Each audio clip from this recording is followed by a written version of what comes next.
Sveiki. Manau, jog valstybė galėtų prisidėti prie pusmečio ar metų trukmės socialinės praktikos įteisinimo.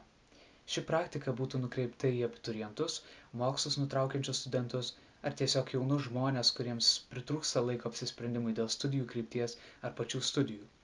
Galų gale tiems, kurie dar ieško savęs ar savo gerais darbais norėtų prisidėti prie socialinės gerovės. Tokia praktika būtų galima personalo trūkumą jaučiančiose organizacijose bei bendruomenėse, besirūpinančiose nepasiturinčiais vienišais, fizinę ar psichinę negalią turinčiais žmonėmis. Didesnis pagalbininkų skaičius ne tik užpildytų esamas spragas, bet ir suteiktų puikų šansą ilgalaikiai organizacijų plėtrai.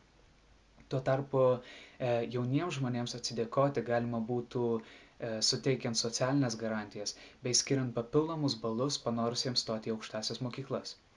Manau, jog tokiu būdu sukurtume puikią terpę tarpusavio pagalbai, savęs ieškojimui bei svajonių siekimui.